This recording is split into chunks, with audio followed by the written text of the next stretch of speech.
नमस्कार, prime time 8 PM आप देख रहे हैं, जहां पर खबर भी होती है और करते हैं हम उसका विश्लेषण भी। आपके साथ मैं हूं पुनीत। 80 फीट गहरे बोरवेल में फंसे राहुल की जंग लगातार जारी है। मुश्किलों के बावजूद राहुल ने उम्मीदों का दामन नहीं छोड़ा है। बताया जा रहा है कि रेस्क्यू ऑपरेशन अपने अंतिम दौर में चल रहा है। राहुल को अस्पताल ले जाने के लिए ग्रीन कॉरिडोर भी तैयार कर लिया गया है।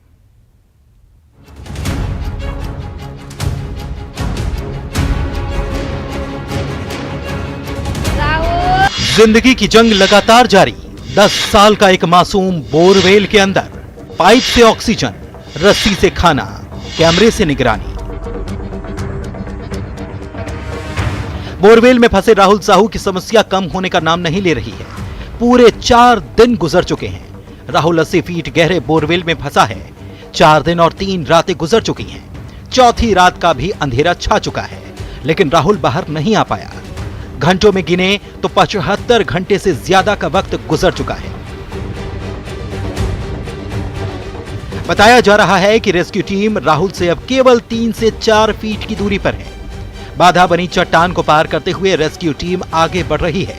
टनल बनाने के दौरान चट्टान तो बाधा बन ही रही है, पानी के रिसाव का भी सामना करना पड़ रहा है।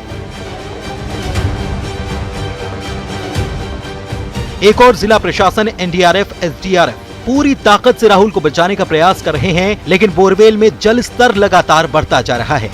इसे देखते हुए जिला प्रशासन और पुलिस प्रशासन ने मुनादी कर लोगों को अपने आसपास के क्षेत्र में रहने वाले बोरवेल चालू रखने के लिए कहा है।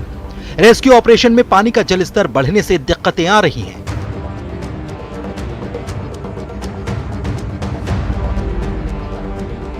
जांजगीर चांपा जिले के पिहरीद गांव का राहुल साहू रोज की तरह दोपहर में घर के पीछे अपनी ही बाड़ी में खेल रहा था। शुक्रवार दोपहर 2 बजे के बाद उसका कुछ पता न चला। परिजन इस बात से बेखबर थे। उन्हें इस बारे में तब पता चला जब घर के ही कुछ लोग बाड़ी की तरफ गए। उस दौरान राहुल के रोने की आवाज आ रही थी। गड्ढे के पास जाकर देखने पर पता चला कि आवाज भीतर से आ रही है। बोरवेल का गड्ढा 80 फीट गहरा है। बच्चा मूक बधिर है और मानसिक रूप से कमजोर भी। Bureau report, news 18 Madhya Pradesh, Chhattisgarh. तो 75 घंटे से भी ज्यादा का वक्त हो चुका है और राहुल तब से बोरवेल में फंसा हुआ है। राहुल को बाहर निकालने के लिए, उसके रेस्क्यू के लिए ऑपरेशन भी चल रहा है और बताया यह जा रहा है, जो जानकारियां वहां से निकल कर आ रही हैं, अंतिम चरण में ऑपरेशन पहुंच चुका है।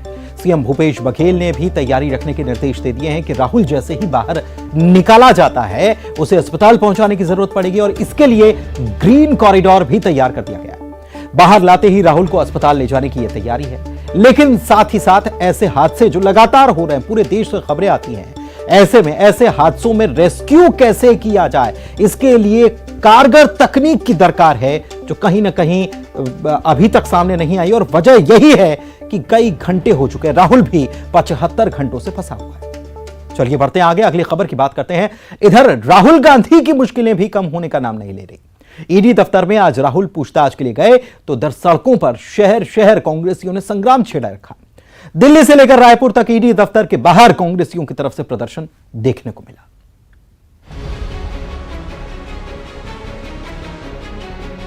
कांग्रेस नेता राहुल गांधी नेशनल हेराल्ड मामले में आज पूछताछ के लिए प्रवर्तन निदेशालय यानी ईडी के सामने पेश हुए।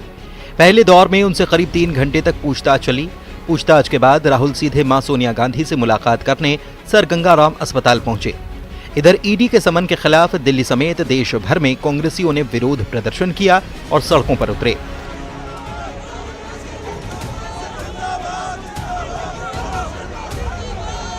हालांकि दिल्ली में ईडी कार्यालय से कम 1 किलोमीटर पहले इन्हें रोक लिया गया। दिल्ली पुलिस ने वहां बैरिकेडिंग कर रखी थी। भारतीय जनता पार्टी डरी हुई है, उसकी सरकार डरी हुई है कि ये लोग प्रदर्शन भी ना कर पाए, कांग्रेस कार्यालय में कोई मत आ पाए। कभी ऐसा प्रजातंत्र में होता है कि पार्टी के कार्यकर्ता अपने कार्यालय में भी ना जा सके। आप चारों तरफ से घेर के रखे हैं सर, चारों तरफ घेर के लेना, 144 लगा दी, इकट्ठा होना मना है, कॉर्डन ऑफ कर दिया, एक तरह से छावनी में तब्दील है बाहर कांग्रेस ऑफिस। इसका मतलब ही है कि भारतीय जनता पार्टी केंद्र सरकार कितनी डरी हुई है। जो देश की सबसे पुरानी पार्टी है, जिसने देश को संवारने का काम किया, जिस हेराल्ड न्यूज़पेपर के तहत आपने फेक ईडी का केस किया है। गांधी जी ने कहा था जब 42 से 45 में इसको अंग्रेजों ने बैन कर दिया था कि यह देश की बहुत बड़ी त्रासदी है। आज अगर गांधी जी होते तो निश्चित तौर से बोलते कि ये जो मोदी शाह जी सत्ता पे बैठे हैं ये देश की सबसे बड़ी त्रासदी है। तो FIR दर्ज की हो गई क्या? देश में कहीं भी उनके खिलाफ FIR है क्या? खुद ED ने 2014 में उनके खिलाफ मुकदमा दायर मतलब केस दायर किया और 2015 में उसे वापस कर लिया, समाप्त हो गया केस। अब क्या बचा? तो सर फिर जब कुछ केस नहीं है तो इतना दबाव आपकी तरफ से भी है, कांग्रेस की तरफ से भी, कि सब लोग यहाँ आए? हमारी तरफ दबाव कहाँ है? सब लोग अपने आप आए, कौन दबाव है? कांग्रेस कार्यकर्ता बैरिकेड्स के ठीक सामने बैठ गए और अपने नेता के पक्ष में और केंद्र में वर्तमान सरकार के खिलाफ नारेबाजी करने लगे। भारी सुरक्षा तैनाती के बीच कांग्रेस नेता ईडी कार्यालय पहुंचे। ईडी कार्यालय और उसके आसपास भारी पुलिस बल तैनात था। राहुल गांधी 24 अकबर रोड पार्टी मुख्यालय से निकले तो कई कांग्रेस कार्यकर्ता उनके साथ थे। हालांकि पुलिस ने उन्हें आगे नहीं बढ़ने दिया और केवल राहुल गांधी को जाने की इजाजत दी गई। फर्जी केस बना के सारा काम हो रहा है, तो इसलिए जो है कांग्रेस के लोग प्रदर्शन करना चाहते हैं, उनको इजाज़त नहीं दी, पूरे नई दिल्ली को किले में तब्दील कर दिया है। तो ये तो बहुत गलत बात है कि लोकतंत्र में आप इजाज़त नहीं दे रहे हैं, धरना प्रदर्शन की परमिशन नहीं दे रहे हैं, बड़े बड़े नेता मुख्यमंत्री वगैरह सब किसी को आगे नहीं बढ़ने दे रहे हैं। इससे पहले सुबह सैकड़ों कार्यकर्ता ईडी कार्यालय तक अपने प्रस्तावित मार्च में राहुल गांधी के साथ शामिल होने के लिए कांग्रेस मुख्यालय पहुंचे थे। राहुल की पेशी के दौरान तमाम बड़े नेता और कार्यकर्ता कांग्रेस मुख्यालय से निकले थे, लेकिन सभी को पुलिस ने ईडी दफ्तर के 1 किलोमीटर पहले ही रोक लिया था। इसके बाद तमाम नेता धरने पर बैठ गए तो पुलिस ने हिरासत में ले लिया और दूसरी जगह भेज दिया। Bureau report, news 18, Madhya Pradesh, Chhattisgarh. तो लगातार राहुल गांधी से ईडी की पूछताछ हो रही है। 23 जून को सोनिया गांधी से भी ईडी पूछताछ करने वाली है, लेकिन कांग्रेस ने ईडी के समन को सियासी मुद्दा बना दिया है। केंद्र पर सत्ता के दुरुपयोग का आरोप कांग्रेस की तरफ से लगाया जा रहा है। पूछताछ के विरोध में पूरे देश में शहर शहर प्रदर्शन भी देखने को मिला है। चलिए बढ़ते हैं आगे। न सिर्फ दिल्ली बल्कि राजधानी रायपुर की भी बात करें तो यहां भी कांग्रेस नेताओं ने ईडी के समन के खिलाफ प्रदर्शन किया। रायपुर में खुद पीसीसी अध्यक्ष मोहन मरकाम ने मोर्चा संभाला हुआ था।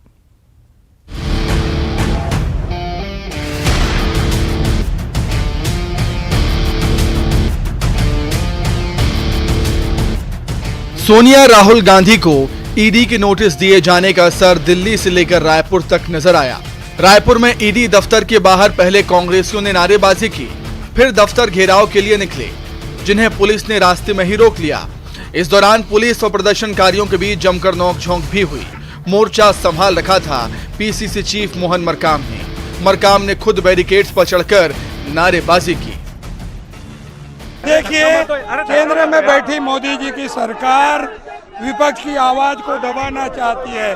केंद्र की नाकामियां बेरोजगारी, महंगाई से लेकर किसानों, आम जनता के मुद्दों को हमारे नेता माननीय राहुल गांधी जी उठाते हैं, मगर उस आवाज को दबाने के लिए ईडी के माध्यम से नोटिस भेजा जाता है। कांग्रेस पार्टी और हमारे नेता डरने वाले नहीं हैं।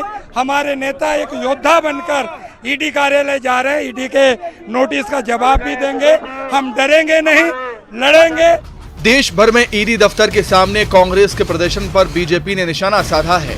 पूर्व सीएम डॉक्टर रमन सिंह ने कांग्रेस पर तंज कसते हुए कहा कि कांग्रेस की स्थिति चोर मचाए शोर जैसी हो गई है। कांग्रेस सरकार के समय सीएम रहते हुए पीएम मोदी ने 9 घंटे से अधिक समय तक ईडी के सवालों का जवाब दिया था। आश्चर्य होता है मुझे कांग्रेस के चरित्र को लेकर। ये वही कांग्रेस है जिसने ये भी देखा कि ईडी के बुलावे में गुजरात के मुख्यमंत्री के नाते मोदी जी को 2 बार बुलाया गया, 9 घंटे बैठाए गए। 9 घंटे में लगातार मोदी जी ने कोई मेला ठेला भीड़ भाड़ लेके प्रदर्शन नहीं किया। मोदी जी ने अकेले गए और उन्होंने कहा मैं हर बात का जवाब दूंगा। हिम्मत के साथ उन्होंने बात कही और जो प्रश्न करना है, अंत में उन्होंने पूछा और कोई प्रश्न बाकी है क्या? उन्होंने कहा नहीं, अब हमारे पास प्रश्न नहीं है। एक गिलास बिना पानी पिए जो व्यक्ति 9 घंटे फाइट कर सकता है, 2-2 बार ईडी के सामने प्रस्तुत हुए। आज इनके नेता यदि ईडी ने बुला लिया तो पूरे के पूरे प्रदेश भर को, देश भर में आंदोलन की बात कर रहे हैं। क्या मोदी जी के साथ कोई आंदोलन हुआ था? केंद्रीय राज्य मंत्री फग्गन सिंह कुलस्ते का कहना है, ईडी स्वतंत्र संस्था है, बीजेपी का इस कार्रवाई में कोई हस्तक्षेप नहीं है। यदि गलत हुआ है तो संस्था स्वतंत्र रूप से जांच करेगी। एमपी बीजेपी अध्यक्ष ने भी प्रदर्शन पर सवाल उठाए। व्यक्ति हो, अगर गलत किया है, इस प्रकार के कोई विषय आएंगे तो ये उन संस्थाओं का काम है कार्रवाई करना, ये हमारा विषय नहीं है। और इसलिए जो भी होगा, अगर इस प्रकार के गलत काम करने में या गलत तरीके से कोई इस्तेमाल करते हैं तो उनका उपयोग अगर वो करते हैं तो उस पर कार्रवाई संस्था करती है, हमारा इसमें कोई इन्वॉल्वमेंट नहीं। कांग्रेस आज इस देश के अंदर आंदोलन कर रही है, ये दुर्भाग्य इस देश का कि भ्रष्टाचार को किस प्रकार से समर्थन किया जा सकता है, रोड पर उतर करके लोग समर्थन कर रहे हैं। ये देश के लोकतंत्र के लिए, और ये देश पूरा इस बात को देख रहा है कि कांग्रेस आज इस देश के अंदर किन परिस्थितियों में पहुंच गई है। उल्टा चोर कोतवाल को डांट रहा है। जाहिर है ईडी के बहाने कांग्रेस और बीजेपी की ये लड़ाई लंबी चलने वाली है, क्योंकि राहुल से पूछताछ के बाद सोनिया गांधी की बारी आने वाली है। Bureau report, news 18 Madhya Pradesh Chhattisgarh. तो राजधानी रायपुर की अगर बात करें तो यहां कांग्रेस के प्रदेश अध्यक्ष जो हैं मोहन मरकाम, उनके नेतृत्व में प्रदर्शन हुआ कांग्रेस की तरफ से, और बैरिकेड पर चढ़कर मोहन मरकाम ने विरोध भी जताया। रायपुर में ईडी दफ्तर के बाहर ये कांग्रेसी जुटे हुए थे। हालांकि बीजेपी ने प्रदर्शन को लेकर कांग्रेस को घेरा, यह भी कहा कि पीएम मोदी ने भी तो ईडी का सामना किया था, तो इसमें नई बात कौन सी है। बढ़ते आगे, जैसे शहरों की बस्तियों में बिजली से लेकर नालियों तक बरसात पूर्व मेंटेनेंस कर लिया जाता है, क्या वैसे ही कांग्रेस इस निकाय चुनाव को 2023 के पहले मेंटेनेंस के तौर पर देख रही है और ले रही है। 2020 में मिले सदमे और उसके बाद दल बदल के झटकों से सबक लेती पार्टी ने टूट फूट की संभाल के लिए कितने ही सर्कुलर जारी किए हैं, और कौन से हैं वो फॉर्मूले जिसके जरिए पार्टी भीतर घात से निपटने की डिफेंस तैयार कर रही है। आइए देखते हैं।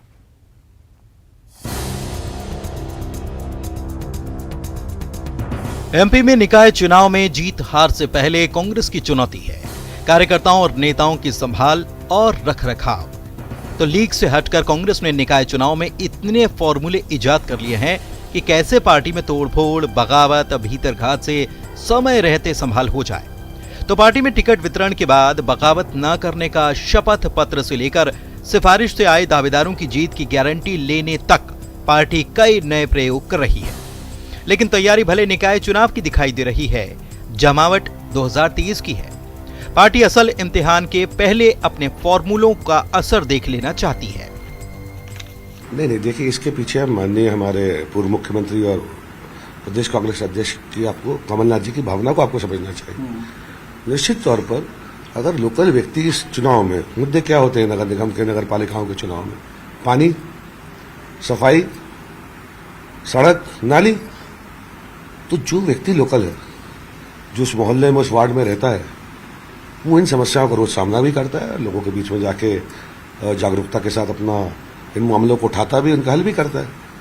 अगर जो व्यक्ति जहाँ रहता है वहाँ की सड़क खराब है, वहाँ लोगों को पीने के पानी की समस्या है, उसको बताने के लिए आदमी को बहुत दूर जाना पड़े, और सिर्फ राजनीतिक व्यवस्था के कारण राजनीतिक दल ऐसे लोगों को टिकट दे, तो उसको मानी कमलनाथ जी सही नहीं मानते, और नहीं मानना भी चाहिए, तो उनका बिल्कुल सही फैसला है।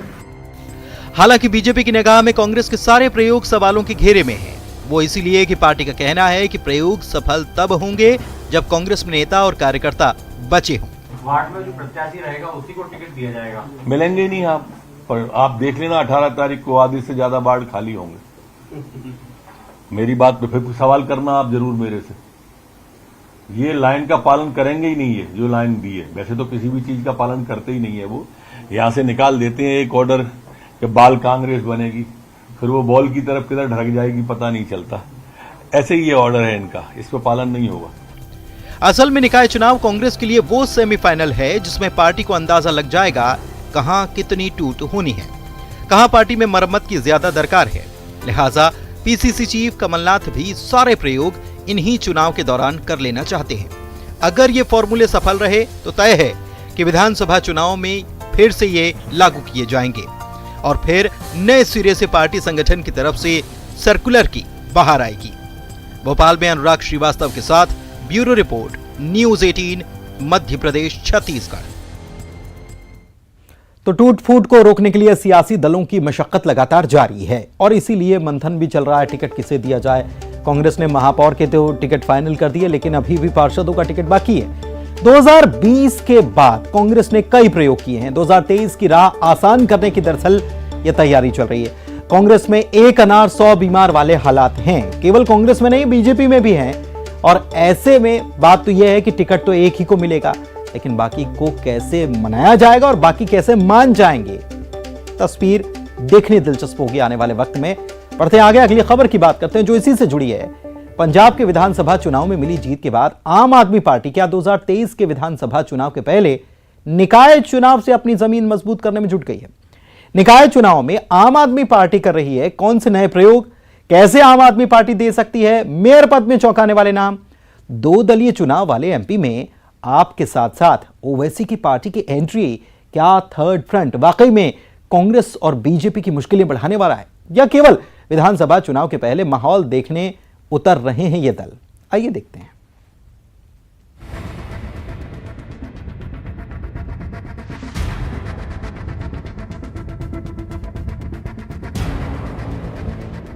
एमपी में निकाय चुनाव में इस बार मुकाबला केवल कांग्रेस बीजेपी का नहीं, खेलेंगे भी और खेल बिगाड़ेंगे भी के अंदाज में आम आदमी पार्टी ने भी इन चुनाव में मेयर से लेकर पार्षद तक उम्मीदवारों की फौज उतारने जा रही है।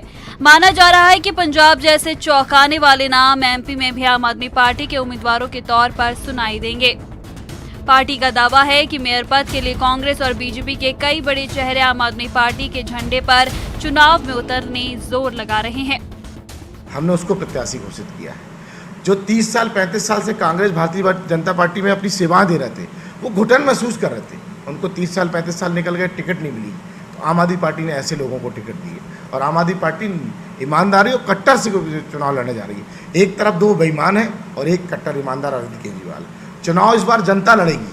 आम आदमी पार्टी में चुनाव जनता लड़ती है। उधर नगरीय निकाय चुनाव में थर्ड फ्रंट की एंट्री पर कांग्रेस का आरोप है कि ये बीजेपी की साजिश है।